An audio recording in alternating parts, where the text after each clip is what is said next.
So guys, this is Kang here, Toyota Fairview again, and meron po tayong update. Effective po on July 1st, 2025. Ayan na po ang pinakaayaw natin, excise tax para sa mga pick-up vehicles. So lahat na klase, iba't ibang brand, lalo-lalo na po sa ating Toyota, maapektuhan ang ating mga Hilux. So ito na nga po, ano po ba ang excise tax? Ito po ay karagdagang pondo para sa gobyerno. Pangalawa, ipinapataw po ito sa mga produkto para makontrol po ang pagkonsumo.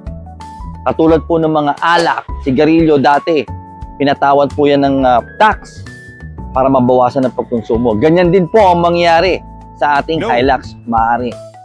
Pangatlo, maaaring ito po ay ginawa para magkaroon ng pantay-pantay na mga buwis sa lahat ng produkto po ng sasakyan.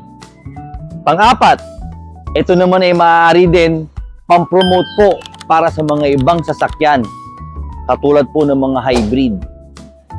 Sa karagdagang buwis po, ito po ay estimated lang.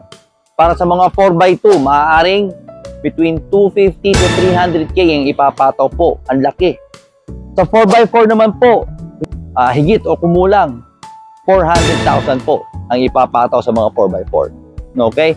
So bago po umabot ang excise tax nyo on July, kumuha na ho kayo ng Hilux. Lalo na po ngayon sa Toyota Fairview, may promotion tayo. So your Hilux G for as low as 29k under TFS, may uuwi mo na. Ang Quest mo automatic for as low as 35k, may uuwi mo na under TFS. Lalo na sa mga may hilig sa mga GRS na 4x4, sa halagang 90k, may uuwi nyo na ang iyong GRS. Kaya sa lahat po ngayon nanonood, please, mag-avail na kayo ng Hilux, unahan nyo na po excise tax. Call Mr. Kang and we will make your dream car come true. Tapos,